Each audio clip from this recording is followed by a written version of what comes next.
तर विद्यार्थी मित्रांनो, अनुज फाडे एमपीएससी नेव्हिगेटरच्या फॅमिलीमध्ये मी तुम्हा सगळ्यांचे स्वागत करतो.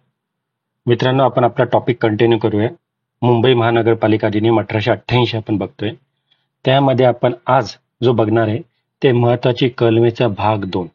ओके, महत्वाच्या कलमा रिलेटेड भाग 1, ज्याच्यामध्ये आपण 1 पासून 22 पर्यंत आर्टिकल्स कव्हर केले ते ऑलरेडी आपण घेतलेलं आहे. त्यामध्ये आपण पार्ट पण जेवढे मनपामध्ये येणारे जे पार्ट आहे ते पण कव्हर केलेले.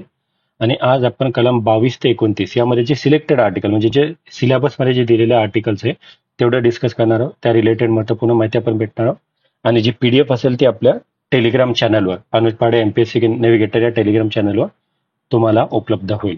ओके, सो स्टार्ट करूयात आजचं लेक्चर. इम्पॉर्टंट आर्टिकल्स जे आहे त्या संबंधी. ओके, त्यामध्ये काय काय आर्टिकल्स आले तुम्हाला पाठ होत आले असते. बघा, आर्टिकल्स एका ठिकाणी घेण्याचा अर्थ काय, हे तुम्हाला ते पाठ झाले पाहिजे. Article one liner question direct येऊ शकतो. सो काळजी असू द्या की आर्टिकल तुम्हाला पाठ होत आहे. जेव्हा आपण पूर्ण डिटेलमध्ये करताना आर्टिकल बघतो तर त्यावेळेस कदाचित ते पाठ नाही होत, कारण की आपण ते थेरीवर फोकस आहे. म्हणून माझा फोकस असेल की एकदा आर्टिकल जे ते सेपरेटली पण घेत जाऊ, जेणेकरून ते तुम्हाला पाठ होते. ओके, सो बघा, कलम 22 नुसार झालं होतं इलेक्शनची दिनांक. आपण बघितलं होतं काल पण. एक 22 फेब्रुवारी तुम्ही पण लक्षात ठेवू शकता किंवा 2 फेब्रुवारी असं काहीतरी लक्षात ठेवा, ज्याच्यावर तुम्हाला 2-2 म्हणजे काय, इलेक्शनची डेट तुम्हाला डिक्लेअर केली. ओके, आणि 22 नंतर पुढे जाऊन आपण 32 बघणार आहे. त्याच्यामध्ये इलेक्शनचा रिझल्ट येतो. बघा, रिझल्ट कळत आहे का, म्हणजे 22 मध्ये डेट आली होती, 22 मध्ये इलेक्शनची डेट आली होती आणि 32 मध्ये काय झालं, रिझल्ट आला. तर 22 आणि 32 दोघं तुम्हाला लक्षात राहू शकतात. ओके, आणि 25 मध्ये पण त्या संबंधी नोटीस होते. तुम्हाला काय करायचं, कीवर्ड लक्षात ठेवायचे. इलेक्शनची डेट विचारले तुम्हाला लगेच आठवलं पाहिजे 22. इलेक्शनचा रिझल्ट विचारलं तुम्हाला आठवलं पाहिजे लगेच 32. नोटीस विचारली, आता आपण इलेक्शनची डेट 22 मध्ये कलम मध्ये डिस्कस केलं.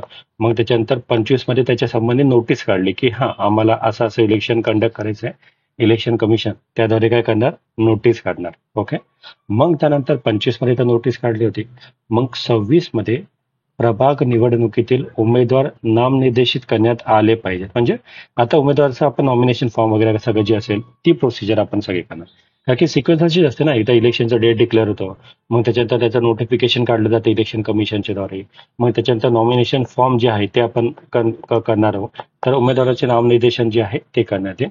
आणि त्याच्यानंतर सगळ्यात इम्पॉर्टंट ज्याच्यावर क्वेश्चन येण्याची शक्यता आहे की 26 अंतर्गत काय असतं, फॉर अनामत रक्कम. आणि 26 लक्षात ठेवा, अनामत रक्कम येणारे जे डिपॉझिट देतो. नॉर्मल सदस्यांसाठी आपण बघितलं होतं 5,000 रुपये डिपॉझिट असेल. आणि जर SC असतील किंवा ST असतील किंवा महिला असतील किंवा म्हणजे SC ST महिला असतील किंवा मागासवर्गीय प्रवर्ग असेल, तर यासाठी आपण किती बघितलं होतं, 2,500 रुपये एवढं आपण काय करतो, अनामत रक्कम देतो. आणि जर का 1/8 एक अष्टमांश 1/8 पेक्षा कमी मत पडली तर ते जप्त होतात. तर तुम्हाला कळतंय, 22 मध्ये दिनांक आला, 25 मध्ये नोटीस आली, 26 मध्ये उमेदवाराचं नॉमिनेशन सगळं झालं आणि 26 नुसार आपण काय केलं, त्यांच्याकडून डिपॉझिट जप्त घेतलं. डिपॉझिट घेतलं जातं की नॉन सिरियस जे कॅन्डिडेट असतील त्यांना इलिमिनेट करण्यासाठी. कोणते इलेक्शन तुम्ही बघा, लोकसभा, राज्यसभा हे कोणते इलेक्शन, आपले सेंटर स्टेटचे इलेक्शन कोणते त्यासाठी असतं. ओके, सो आपली अनामत रक्कम पण झाली. त्याच्यानंतर 27 म्हणजे प्रभागासाठी निवडणूक लढवण्यात येईल तेव्हा मतदान घेणं, मग ऍक्च्युअल मतदान घेणं. 27 काय मतदान घेणं, 27 काय मतदान घेणं, कळतंय. 22 दिनांक, 25 नोटीस, 26 मध्ये नॉमिनेशन फॉर्म, 26 मध्ये तुमचं डिपॉझिट घेत आहे. आणि ऍक्च्युअल मतदान जे घेत आहे ते 27 ला होत आहे. 27 म्हणजे काय, ऍक्च्युअल आता मतदान होणार आहे, तर मतदान होणार म्हणजे 27. त्याच्यानंतर 27 काय, मतदान केंद्रात किंवा त्याच्या जवळपास प्रचार करण्याला मनाई. आपण हे 26 हे सगळं आपण बघितलेलं आहे, तर तुम्हाला माहित असेल. बघा, म्हणजे काय असतं, तर जे प्रचार करायला बंदी असते, हे मतदान केंद्र असेल तर इकडं 100 यार्डचा एरिया असतो. या 100 यार्डच्या एरियामध्ये इकडे तुम्हाला क्वेश्चन येऊ शकतो किती यार्डचा क्वेश्चन आहे, 100 यार्ड, 200 यार्ड. तर 100 यार्डच्या एरियामध्ये तुम्ही काय करू शकत नाही, प्रचार करू शकत नाही इलेक्शनच्या दिवशी किंवा त्याच्या पूर्वीच्या दिवस. तर प्रचार करण्यावर बंदी. काय होतं, सार्वजनिक सभा घेण्यावर बंदी होतं. सार्वजनिक सभा किती, 48 आवर होता आपण बघितलं होतं. जेव्हा मतदान संपतं 6 PM ला, त्याच्या 48 आवर पूर्वी तुम्ही सार्वजनिक सभा घेऊ नाही शकत. त्याच्यामध्ये होतं. हे काय होतं, 27 फॉर बेबंद वर्तणूक बघितलं होतं. म्हणजे जर का मतदान केंद्राच्या परिसरामध्ये कोणी एखादा व्यक्ती बेबंद वर्तणूक करत असेल, मोठ्या मोठ्या DJ वाजवत असेल, आवाज करत असेल, ओरडत असेल, मग ती प्रायव्हेट जागा असू द्या की पब्लिक जागा असू द्या, असं काय करत असेल तर त्याला शास्ती दिली जाते. आणि जर तो ऐकला नाही तर त्याला अटक पण केलं जाऊ शकतं. असं कळतं आणि त्याचे साहित्य पण जप्त केलं जाऊ शकतं. तर बेबंद मुदती संबंधी काय 27 ब आणि 27 क क होतं त्याच्यामध्ये. 27 क म्हणजे काय? क फॉर केंद्रात गैरवर्तणूक करणे, ब फॉर बेबंद वर्तणूक, क फॉर केंद्रात गैरवर्तणूक, डबल ए सार्वजनिक सभा, अ म्हणजे प्रचार करण्याला बंदी. हे लक्षात असू द्या. हे तुम्हाला पाठ होत असतील तसं एक्सपेक्टेड करतोय मी. सो आता याच्यानंतर पुढचं बघा. 28 अ अ असतं गुप्तता, सिक्रेसी. हा, तुम्ही मतदान घेताय तर एकदम सिक्रेटली गोष्टी झाल्या पाहिजे. तर मतदानाची सिक्रेसी काय? 28 अ मध्ये गुप्त मतदान, एवढं लक्षात ठेवा. फक्त सोप्यात गुप्त मतदान एवढं तुम्हाला 28 अ आल्यानंतर लक्षात यायला पाहिजे. त्याच्यात ब म्हणजे काय? जर का निवडणुकीचे जे अधिकारी असतील किंवा उमेदवाराच्या वतीने जर का ते काम करत असतील किंवा त्यांच्या मतदानाबाबत वजन खर्च करणे, म्हणजे समजून घ्या एक इलेक्शनचे कोणतरी ऑफिसर आहे आणि ते काय करताय, कॅन्डिडेटच्या बाजूने काहीतरी काय करताय, काम करताय. तर त्यावेळेस काय प्रोव्हिजन आहे हे आपल्याला 28 ब मध्ये दिलेलं आहे. ओके. सो 28 अ झालं गुप्तता. 28 ब म्हणजे उमेदवारचे अधिकारी हे मतदार आपल्या उमेदवाराच्या वतीने काहीतरी करताय. त्याच्यानंतर 28 क क म्हणजे कार्यालयीन कर्तव्य. परत इकडं क क क आलं बघा. क क क फक्त तिकडं पण क होता, तिकडं केंद्रामध्ये तुम्ही काही नाही करा त्यासंबंधी होता. इकडे 28 क क फॉर कार्यालयीन कर्तव्याचा भंग. तर क मध्ये कार्यालयीन कर्तव्य, क मध्ये कार्यालयीन कर्तव्य, 28 क मध्ये कार्यालयीन कर्तव्य. तुम्हाला एक्झाम मध्ये आठवेल बघा. एक्झाम मध्ये काय ऑप्शन असतं की निवडणुका संबंधित कार्यालयीन कर्तव्याचा भंग यासंबंधी आर्टिकल कोणते. तुम्हाला एक 28 क देतील, त्याच्यानंतर 26 अ देतील, त्याच्यानंतर 27 ब देतील. मग तुम्हाला काहीतरी आठवेल ना की आपण क काहीतरी ऐकलं होतं. 1% पण प्रोबॅबिलिटी असेल आठवण्याची, तर तुमचा म्हणजे हे होऊ शकतं, फायदा होऊ शकतो. सो 28 क लक्षात ठेवा की क आणि आठवणारे कार्यालयीन कर्तव्यासंबंधी होतं हे आपण बघितलं. 27 क. त्याच्यानंतर 28 ड. ड फॉर काय? हे पण इम्पॉर्टंट आहे. ड फॉर काय? मतपत्रिका काढून नेणे हा अपराध आहे. आता कसं काय लक्षात ठेवा? हे ड फॉर दादागिरी लक्षात ठेवा. म्हणजे दादागिरी काहीतरी केली त्याने आणि हे मतदान केंद्र होतं, इकडे सगळे बॅलेट पेपर होते, सगळे काही गोष्टी होत्या, त्या मतपत्रिका इकडून दादागिरी करून काढून गेला. तर 28 ड ड फॉर दादागिरी केली आणि दादागिरी करून काढून गेला. आपण द याच्या अगोदर दीपक बद्दल बघितलंय. एकच कॉमन आपण वेगवेगळ्या ठिकाणी ड वापरतो. तर ड फॉर दादागिरी करून नेलं त्याने जे पण मतपत्रिका असतील इलेक्शन संबंधी. तर तुम्हाला ड पण लक्षात येऊ शकतं. क काय होता तर कार्यालयीन कर्तव्याचा भंग केला. अ काय होतं? अ म्हणजे 28 मध्ये गुप्तता होती, मतदान संबंधी जी सिक्रेसी पाळायची ती होती. ब मध्ये काय होतं? 28 ब मध्ये अधिकारी वगैरे हे उमेदवाराच्या वतीने काम करत आहे. क फॉर कार्यालयीन कर्तव्य, तर ड फॉर दादागिरी करून मतपत्रिका काढून नेली. ई म्हणजे काय? इतर अपराध. परत बघा, ई फॉर इतर. ई फॉर इतर म्हणजे ई मध्ये काय दिलेलं आहे? इतर अपराध दिलेले आहे. ई फॉर इतर अपराध. मग आणखी काय काय अपराध होऊ शकतात ते ई मध्ये दिलं. आणि ही पण महत्वाची डेफिनेशन. फ म्हणजे 28 फ म्हणजे भ्रष्टाचार म्हणजे काय? म्हणजे या कायद्यानुसार भ्रष्टाचार म्हणजे काय हे डिफाईन केलं आहे. ते कोणत्या वर्तणुकीला, कोणत्या गोष्टीला तुम्ही भ्रष्टाचार म्हणणार. म्हणून भ्रष्टाचार याच्यावर पण डायरेक्टली क्वेश्चन येऊ शकतो की भ्रष्टाचाराचा उल्लेख कोणत्या कलमामध्ये केलेला आहे. तर 28 फ मध्ये किंवा एफ मध्ये भ्रष्टाचारचा उल्लेख केलेला आहे याच्यामध्ये. ओके. सो त्याच्यानंतर 28 ग. ग म्हणजे फौजदारी अपराध आणि कार्यपद्धती. जे क्रिमिनल ऑफेन्स असेल, भ्रष्टाचार हा क्रिमिनल ऑफेन्स असेल, भ्रष्टाचार फौजदारी अपराध असेल आणि त्याविरुद्ध कारवाई होणार, हे 28 ग मध्ये दिलेलं आहे. आणि 28 ह काय सांगतं? मतदान स्थगित करणं. किंवा आत्ता तर खूप झालं, आत्ता हमी किंवा ह फॉर मतदान स्थगित करायचं आता. कारण की एवढं झालं तर मतपत्रिका काढून नेल्या, भ्रष्टाचार केला किंवा एखाद्या फौजदारी अपराध, सगळं म्हणजे आता एवढं हे किचकट झाले की आता काय करतो, आम्ही मतदान स्थगित करतोय. तर होय, आम्ही मतदान स्थगित करतोय किंवा काहीतरी लक्षात ठेवा की बाबा आता तर मतदान स्थगित होणार आहे.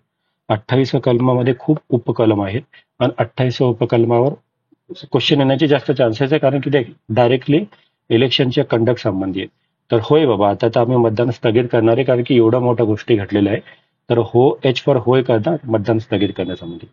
आणि आय आय काय असतं? मतपेट्या नष्ट वगैरे झाल्या असतील तर नव्याने मतदान घेणे. आय म्हणजे काय? आता तर काय, आता तुम्ही मतदान स्थगित केलं आणि आता आय म्हणजे काय? आता नवीनच घेणार आहे, नवीन काहीतरी इनिशिएटिव्ह. इनिशिएटिव्ह लक्षात ठेवा.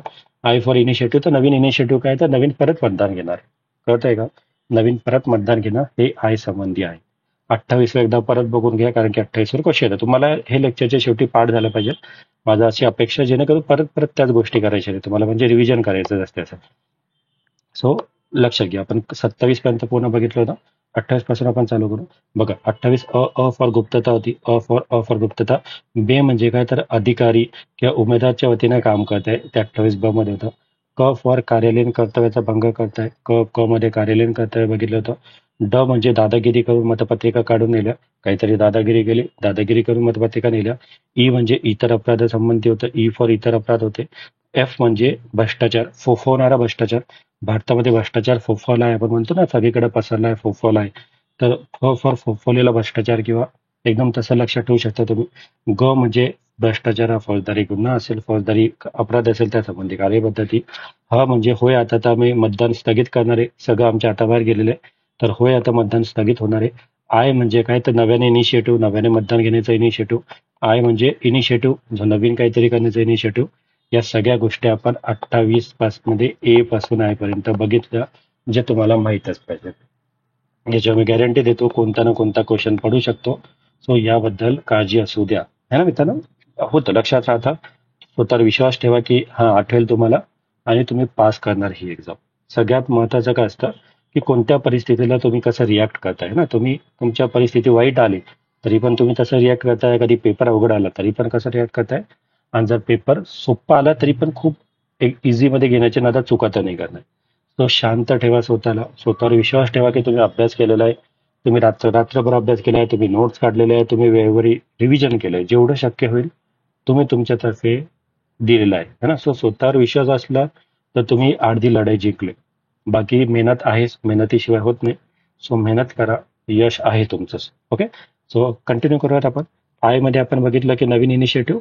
आता 61 आणि 63 आपण बघितलं होतं ऑलरेडी. 61 काय होते, काहीतरी कंपल्सरी कामे होती मनपाची. आपण ऑलरेडी याच्यावर लेक्चर घेतलंय की मनपाला काहीतरी कंपल्सरी काम असतात. जन्म मृत्यूची नोंद ठेवण्यासंबंधी असेल किंवा रस्त्यांना नावं देण्यासंबंधी असेल, अशा बऱ्याच गोष्टी आपण ऑलरेडी मागच्या लेक्चरमध्ये बघितल्या होत्या. तर कलम 61 मध्ये काय होतं, तर म्हणजे महानगरपालिकेच्या तरतुदी होत्या ज्या कंपल्सरी होत्या. आणि 63 मध्ये काय होतं, स्वविवेक इच्छेनुसार करण्याच्या तरतुदी होत्या. आपल्याला हेच आर्टिकल आहे, म्हणजे डायरेक्ट 28 नंतर आपल्याला 61 आर्टिकल आहे सिलेबसमध्ये. सिलेबसला धरून अभ्यास कराय ना. ओके.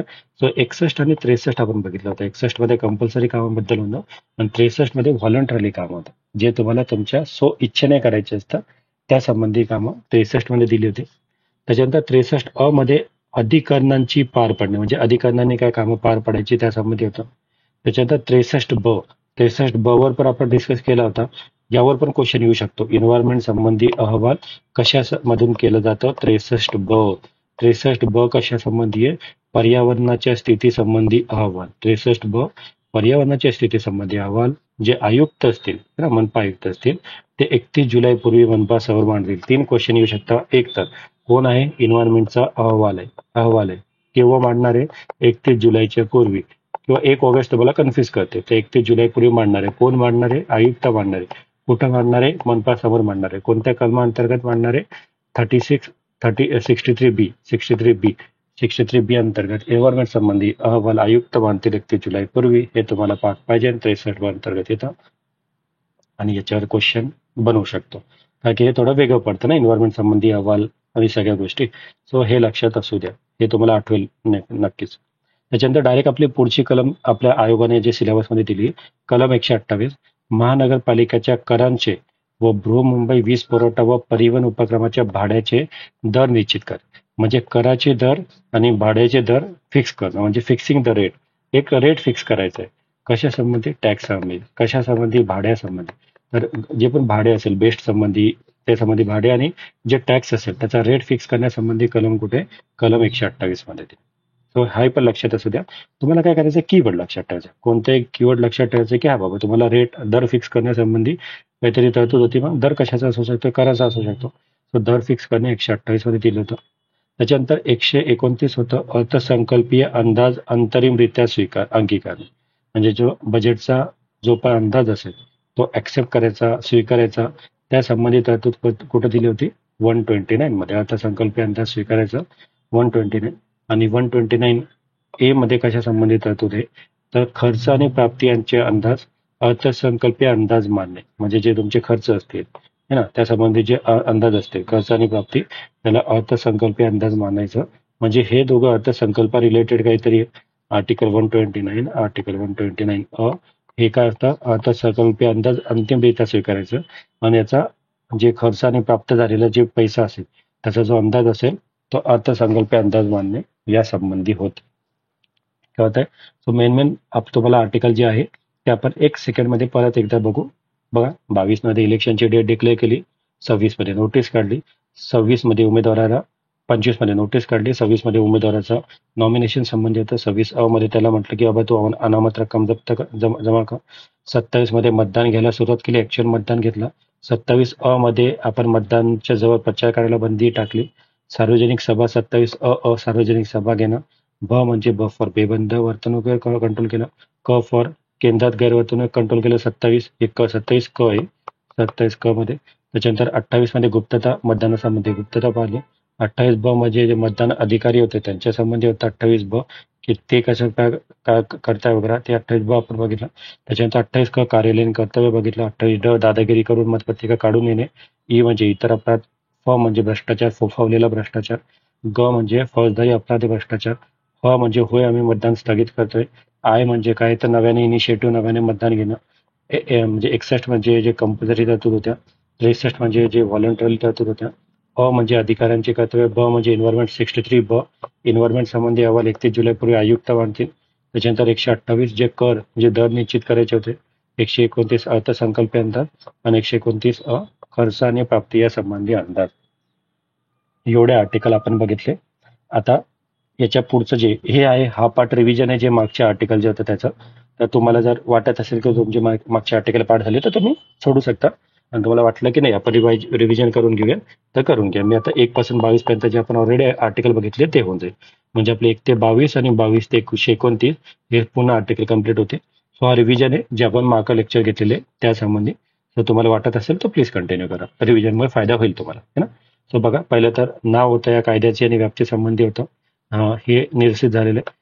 3 मध्ये व्याख्या दिल्या होत्या, व्याख्यावर आपण पुन्हा 1 तासाचं लेक्चर डिटेल घेतलेलं आहे, कशाला काय म्हणतात त्याच्यामध्ये, है ना. लघुवार न्यायालय कशामध्ये ल मध्ये येत असेल, काय असं मतदारसंघ कशामध्ये येतं, निवडणूक आयोग कशामध्ये येतं, त्या व्याख्या दिल्या होत्या. हे बघा, 3 मध्ये व्याख्या होत्या, 4 मध्ये प्राधिकारी, 4 लोक काय म्हणतील आपण बघितलं होतं. 4 लोक म्हणजे काय, तर 4 लोक 4 प्राधिकारी. 5 मध्ये रचना होती, म्हणजे पुन्हा रचनेसंबंधी कलम होतं. 6 ते 34 निवडणुका संबंधी होतं. 61 मध्ये कंपल्सरी आणि 61 मध्ये कंपल्सरी काम आणि 63 मध्ये व्हॉलंटरी काम. त्याच्यानंतर म्हणजे 6 होतं महानगरपालिकेची मुदत संबंधी होतं. ओके, आपण बघितली होती मुदत काय, पहिल्या बैठकीपासून किती होतं, पहिल्या बैठकीपासून 5 वर्षाची मुदत होती, ते आपण बघितलं होतं. त्याच्यानंतर 6 पालिका सदस्याचा पदावधी, म्हणजे जो मनपाचा काउन्सिलर आहे त्याचा पदावधी कशामध्ये दिला होता, 6 मध्ये दिला होता. 6 मध्ये मनपाची मुदत होती, 6 मध्ये मनपाची मुदत होती, 6 मध्ये जे पालिकाचा काउन्सिलर आहे त्याची मुदत होती. त्याच्यानंतर 6 मध्ये महानगरपालिकेची रचना म्हणजे करण्यासाठी निवडणूक जी घेणं होतं ते 6 मध्ये होती, की रचना करण्यासाठी निवडणूक घ्यायचं, ते 6 कलम मध्ये होतं.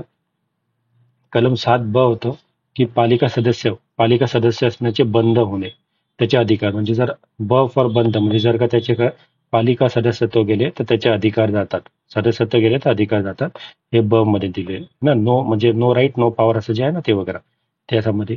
8 मध्ये पुन्हा पात्र होणे, व्यक्ती पुन्हा पात्र म्हणजे 7 मध्ये तुमचे अधिकार गेले होते आणि 8 मध्ये काहीतरी पुन्हा पात्र म्हणजे हे झाले, पात्र झालं. सो 8 मध्ये पुन्हा प्राप्त होणं. 9 फॉर नैमित्तिक रिकाम्या जागा, 9 मध्ये मी कॅज्युअल वॅकन्सी, 9 फॉर नैमित्तिक रिकाम्या जागा बघितलं होतं, की कोणत्याही कारणामुळे त्या सदस्याने राजीनामा दिला, त्याचा मृत्यू झाला, कोणत्याही कारणामुळे रिकामी झालेली वॅकन्सी असेल तर त्याच्यामध्ये 9 होतं, 9 फॉर नैमित्तिक रिकाम्या जागा. त्याच्यानंतर 10 म्हणजे पालिका सदस्याची नावे शासकीय राजपत्रात प्रसिद्ध गव्हर्नमेंट गॅझेटमध्ये पब्लिश करण्यासंबंधी होतं, ते 10 मध्ये दिलं होतं, की जे पण त्यांचं नाव असेल ते गव्हर्नमेंट गॅझेटमध्ये आपण काय करणार आहे, पब्लिश करणार आहे, ते 10 मध्ये होतं. 11 म्हणजे मतदान करण्यास अहत, म्हणजे कोण कोण, एक व्यक्ती आपल्याकडे मतदान करू शकतो, तर मतदान करण्यासंबंधी अहर्ता कोण आहे ते 11 मध्ये दिलं होतं. कलम 14 मध्ये निहर्ता होता. कलम 11 आणि कलम 14 मध्ये लक्षात ठेवा, प्रभागाच्या निवडणुकीत पालिका सदस्य म्हणून निवडून येण्यास अहर्ता नाही, या ठिकाणी एक व्यक्ती मतदान करू शकतं, कलम 11 मध्ये दिलं होतं. कलम 14 मध्ये पण अहर्ता दिली होती आणि 16 मध्ये निहर्ता दिली होती. ओके, 14 मध्ये अहर्ता होती आणि 16 मध्ये निहर्ता होती. 14 आणि 16 पण लक्षात ठेवा, 14 मध्ये अहर्ता होती, 16 मध्ये निहर्ता होती. त्याच्यानंतर अपात्रता 16 मध्ये होती, एवढं लक्षात ठेवा. त्याच्यानंतर 17 मध्ये काय, अधिकारपद न होणे. 18 मध्ये काय होते, लघुवार न्यायालय आपण बघितलं होतं, लघुवार न्यायालयाचे अधिकार, लघुवार न्यायालय कोण असेल त्याचे मुख्य न्यायाधीश निर्णय घेतात. 58 मध्ये काढून टाकण्यासाठी पात्र कोण. 28 मध्ये राज्य निवडणूक आयोग यांच्या संबंधित तरतूद बघितली होती. स्टेट इलेक्शन कमिशनर ना, राज्य निवडणूक आयोग. 19 मध्ये एक सदस्यीय प्रभाग पद्धत पूर्व मुंबईसाठी आपण बघितलं तर 19/19 प्रभाग पाडले, त्यासंबंधी तरतूद होती. 21 मध्ये मतदानाचा हक्क होता, आपण बघितलं. 21 अगोदर आपल्याकडे राईट टू वोट 21 होता, नंतर आपण तो कमी केला होता घटना दुरुस्तीने. तर 21 म्हणजे मतदानाचा हक्क आणि 22 म्हणजे निवडणूक दिनांक, यासंबंधी आपण तरतूद केली होती. 21 म्हणजे मतदानाचा हक्क आणि 22 मध्ये निवडणूक दिनांक, एवढं आपण बघितलं होतं. ओके. या व्यतिरिक्त मधले आपले 4 आर्टिकल राहिले, मी ते ऍड करायचं राहिलं माझ्याकडून. तर 4 आर्टिकल आपल्याकडे आणखी बाकी, म्हणजे कलम 28 नंतर कलम 29, त्याच्यानंतर कलम 32, कलम 33 आणि कलम 34 हे आर्टिकल आपल्याकडे ऍड करायचे राहिले होते. एवढे बघून घ्या, ते ऑफिशियल पीडीएफ मध्ये राहिले तर बघून घ्या. 29 असं निवडणूक चालवण्यासाठी राज्य शासन नियम तयार करते. काय लक्षात ठेवा, जे इलेक्शन चालवायचं ना, तर त्याच्यासाठी नियम कोण तयार करणार आहे, तर इलेक्शन संबंधी नियम तयार करण्याची पॉवर कोणाकडे आहे, राज्य शासन. एवढं लक्षात ठेवा, राज्य शासन इलेक्शन संबंधी नियम तयार करतील. हे कलम 29 मध्ये दिलं होतं. कलम 30 आणि कलम 31 डिलीट झालेले, ते रिपील झालेले. डायरेक्टली कलम येतं 32, निवडणुकीचा निकाल घोषित करणे. म्हणजे काय असतं, रिझल्ट, इलेक्शनचा रिझल्ट हे डिक्लेअर करण्यासंबंधी तरतूद असेल ते 32. आपण बघितलं होतं 22 मध्ये मी तुम्हाला सांगितलं होतं इलेक्शनची डेट होती, आणि 32 मध्ये 10 म्हणजे काय, इलेक्शनचा निकाल होता. ऑलरेडी सांगितलं स्टार्टिंगला. तर 22 आणि 32 जोडीमध्ये लक्षात ठेवा. 22 मध्ये इलेक्शनची डेट आणि 32 मध्ये इलेक्शनचा निकाल, या संबंधी होतं. आता 33 होतं, लघुवाद न्यायालयाचे मुख्य न्यायाधीश निवडणूक अर्जाची सुनावणी करणे व तो निकाल काढणे. मग हा पण एक निकालाचे, म्हणजे 32 मध्ये जसा निकाल आहे तसा 33 मध्ये पण निकाल आहे. बट 33 मध्ये निकाल कोण काढणार आहे, जे लघुवाद न्यायालयाचे, जे लघुवाद न्यायालय जे आहे त्याचे जे मुख्य न्यायाधीश आहे. ओके. लघुवाद न्यायालयाचे मुख्य न्यायाधीश ते निवडणूक संबंधी जे पण पिटिशन आलेले त्याच्यावर, जे निवडणूक अर्ज आले त्याच्यावर सुनवाई करणार आणि त्यांचा निकाल काढणार. कळत आहे. तो 32 आणि 33 दोघं निकाल आहे. 32 मध्ये इलेक्शनचा निकाल आहे आणि 33 मध्ये लघुवाद न्यायालयाचे मुख्य न्यायाधीश जो त्यांच्याकडे इलेक्शन रिलेटेड अर्ज आलाय त्याच्यावर सुनवाई करताय आणि त्याच्यानंतर ते रिझल्ट करताय. हे कलम 33 मध्ये दिलंय, एवढं लक्षात घ्या. आणि कलम 34 आहे, निवडणूक निष्फळ झाली किंवा समजा अपास्त करण्यात आली तर कोणती पद्धत अनुसरायची. म्हणजे समजा निवडणूक एखादी निष्फळ झाली किंवा निवडणूक काही पण झाली, रद्द झाली, स्थगित झाली, काय झालं, तर कोणती परिस्थिती अवलंबली पाहिजे, कोणती पद्धत अवलंबली पाहिजे, हे कलम 34 मध्ये दिलंय. ओके. कलम 29 मध्ये निवडणुकीसंबंधी नियम राज्य शासन तयार करते. 32 मध्ये इलेक्शनचा रिझल्ट डिक्लेअर होतो. 33 मध्ये पण रिझल्टच आहे, बट लघुवाद न्यायालयाचे मुख्य न्यायाधीश इलेक्शन पिटिशन ऐकून, अर्ज ऐकून त्याच्या संबंधी निकाल देतात. आणि 34 मध्ये निवडणूक जर का निष्फळ ठरली तर कोणती पद्धत अनुसरायची आहे त्या संबंधी आहे, एवढं लक्षात ठेवा. सो ऑलमोस्ट आता आपले सगळे आर्टिकल कम्प्लीट झाले, म्हणजे जेवढे आपण स्टार्टिंगचे बघितले. आता याच्या पुढे आपले आर्टिकल असेल तर 129 चे पुढचे जे डायरेक्ट सिलेबसला धरून आहे त्या संबंधी आर्टिकल असेल, त्याच्या व्यतिरिक्त आपण सगळं कव्हर केलेलं आहे. ओके. सो या संबंधी मी पीडीएफ टाकतो तुमचा आपल्या टेलिग्राम चॅनलला. सगळ्यांना ऑल दी बेस्ट मित्रांनो. चांगला अभ्यास करा, स्वतःवर विश्वास ठेवा, जास्तीत जास्त रिव्हिजन करा. यश तुमचं तुमच्या हातात आहे. सो कनेक्टेड राहा. काही तुमच्या कमेंट्स असतील, लेक्चर कसं वाटलं तर नक्की मला सजेशन बॉक्समध्ये सांगा. आणि लाईक शेअर करत चला आणि तुमचा फीडबॅक देत चला. तुम्हाला आवडलं असेल वगैरे कसं वाटलं तर नक्कीच फीडबॅक द्या. सो ऑल द बेस्ट सगळ्यांना. भेटूयात नेक्स्ट लेक्चरमध्ये. थँक्यू.